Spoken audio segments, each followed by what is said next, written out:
Funding for Conde Nast Traveler Insider's Guide is provided in part by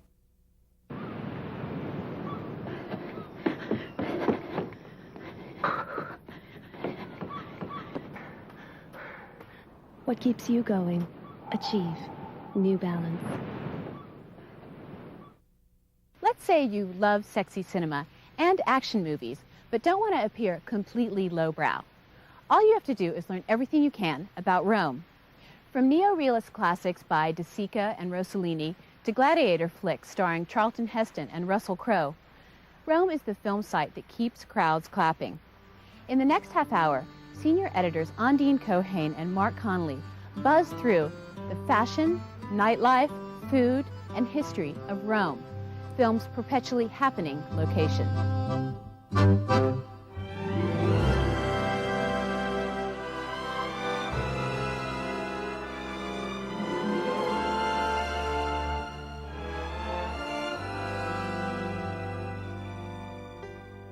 Ondine really wanted me to see Rome to its fullest, to its best, and she came up with a really great idea of retracing the steps from the characters from Roman Holiday, Audrey Hepburn and Gregory Peck. Roman Holiday is one of the most amazing films ever done in Rome, and I think not only in the plot of the movie, this princess who leaves her palace, gets away from her claustrophobic entourage, and runs around town, meets this glamorous newspaper man, but also what they do during the day is so charming. They hit the history, but they do the things that everyday Romans do.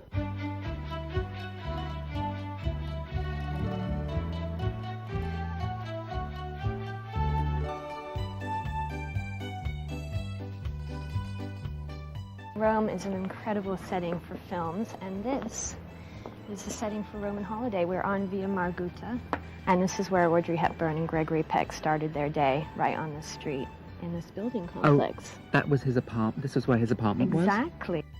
So I was really excited to visit Via Margutta 51, because in the movie that was where Audrey Hepburn slept over at Gregory Peck's apartment. So, Ondine, Via Margutta, or 51 Via Margutta, isn't just well known for Roman Holiday now, is it? No, Federico Fellini actually lived on this street Really? as well. Rome is a city that demands to have movies made in it.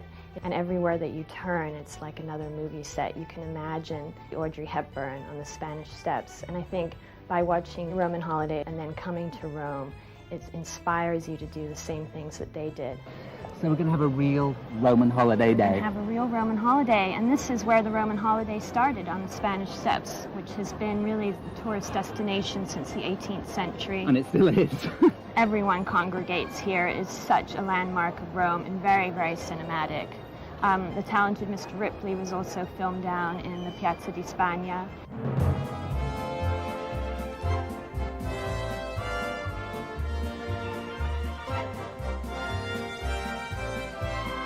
It was getting pretty hot walking around the city, and it was time for an ice cream break, or a gelato break, as they say in Italy. And like in the movie, Gregory takes Audrey to get her first Roman ice cream. Theoretically, I should have had my ice cream today at the Spanish Steps, but I felt that the ice cream at the gelati shop near the Pantheon was better. What do you think, fruit or chocolate? I'm going for the hardcore. I think I want chocolate and banana in a cup. Look at that out of it. Pink or purple? Pink. Grazie. Grazie. I think one of the most exciting things about being in Rome is going from a small little alleyway or a narrow twisting street and then coming across these amazing piazzas and architectural structures. And then at the same time that you're looking at these things, you can have a drink and be in the most spectacular, jaw-dropping environment.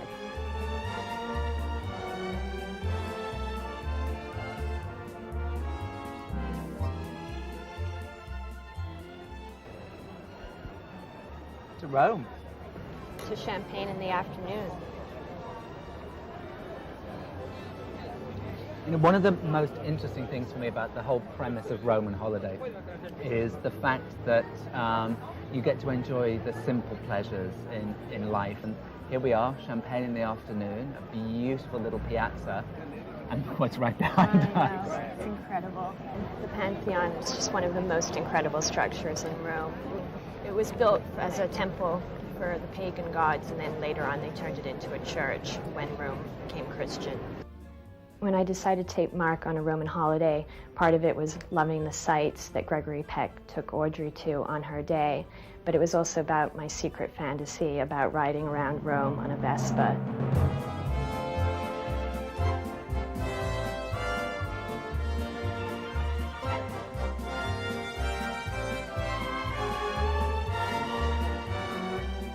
Have a look at the light. It's beautiful. I've got to focus on the road though.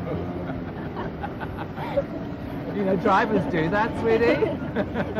I have to say that riding up the long dual carriageway up to the Colosseum was pretty special. It's so majestic, and it just immediately makes one reference every major sort of historical epic that you've ever seen in any movie. So the Colosseum, built in what, AD 72? AD 72.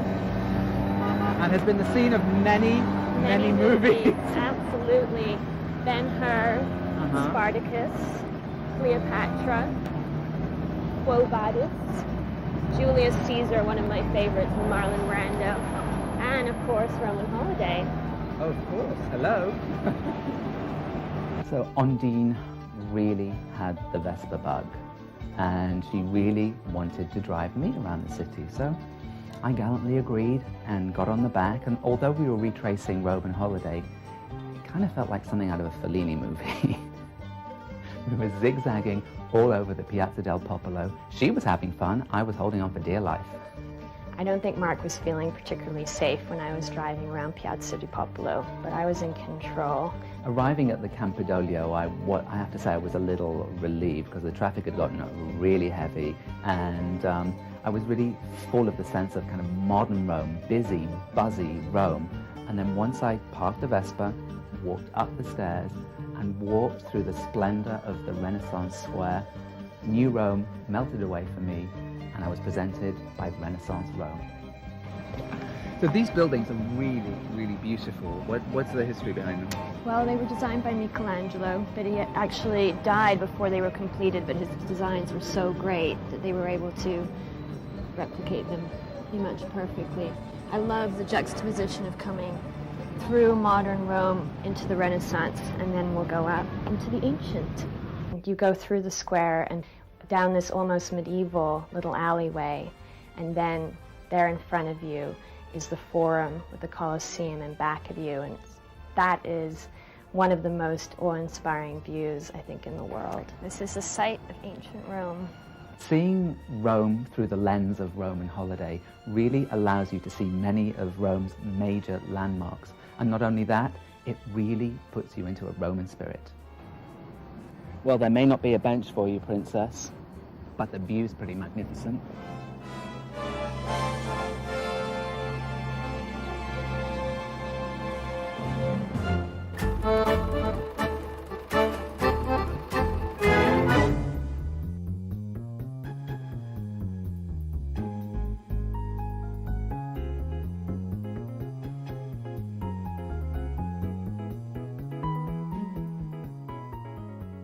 Now, Ondine loves fashion, and particularly Italian fashion, but fashion is my subject.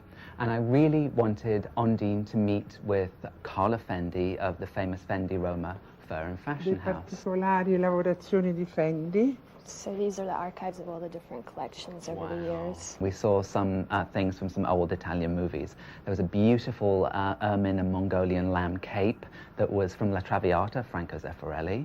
There was an exquisite mole coat from the Age of Innocence. And there was a really, really divine Persian lamb jacket that Silvana Mangano wore in Portrait of a Family. Now tell us about Silvana and this outfit. Silvana? Silvana, questi sono tutti bozzetti del film. These are all sketches from the film. Senz'altro con tutte le pellicce Fendi. Okay, so Visconti had decided to have all the furs in the film be Fendi. E anche Piero Tosi. Però volevano che anche la Mangano potesse vederle. But they also wanted Magna Nast to dire- see the Fendi furs, che era d'accordo. to see that she liked them. Like an emperor? Esatto, esattamente. E a quel punto disse che non solo voleva le pellicce, So then she said she didn't only just want the Fendi. furs, the Fendi, ma voleva essere vestita tutta Fendi, anche del so she wanted tessuto. all of her costumes, everything, to be Fendi E as well. Visconti disse benissimo. And Visconti said, great. One of the best things about meeting Carla Fendi was seeing just how inspired she is in her own craft and then inspired by film. And so when she collaborates with filmmakers, it's something that she loves so much, and that's very obvious. And what is it about the city itself? E Why is it so la cinematic? città, perché è cinematica? La città? La città di Roma, perché è cinematica? Perché le persone che hanno creato il cinema italiano erano di Roma, Franco So those Rossellini. people were from Rome, those directors, and so Right. they wanted to use their E city. quindi the è come pictures. Hollywood, è It's nato like Hollywood. il cinema, Right. in Italia è Roma. Of course. So it's the birthplace. Right. So although a visitor may not be able to visit the Fendi archive, one thing you can do to take a really good look at Italian style and see it both on the people and in the stores is to take a stroll down Via Condotti.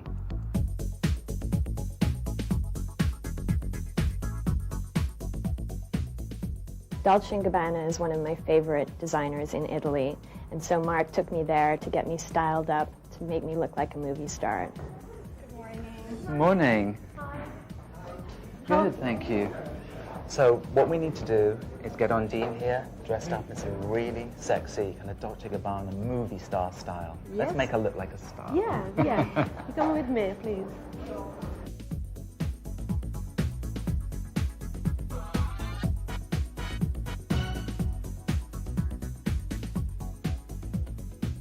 Dolce & Gabbana are known for their super sexy kind of siren red carpet style. Right now, they're one of the hottest designers in Hollywood. Everybody is clamoring to wear their stuff on the red carpet or for award ceremonies. Oh, this is great. This is very kind of contemporary Madonna, isn't it? It's kind of how she looks now.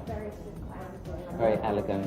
I mean, it's great, but it needs a little pumping up, I think, don't you, Angela? This.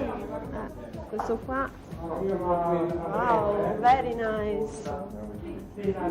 That's great. Perfect. Can you turn around for me?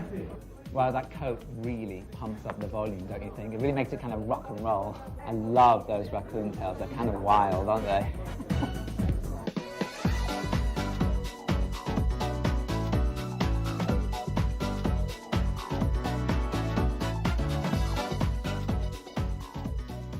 Another store that I wanted Ondine to visit is almost kind of diametrically opposed to the style of Dolce & Gabbana, and that would be Prada.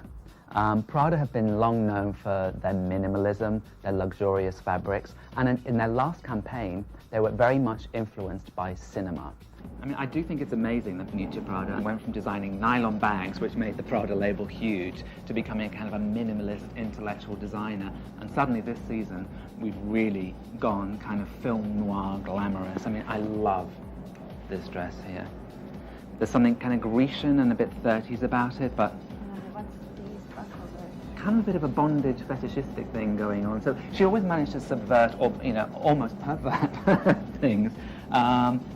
Things are never as simple as they look. I think when you go to Rome and you see people walking around, there's definitely a sense of movie star glamour. And I think part of that comes from this sort of paparazzo effect, as though even if you're going out to buy bread or going to the laundromat, you always have to look great because you never know when someone's going to snap your photo.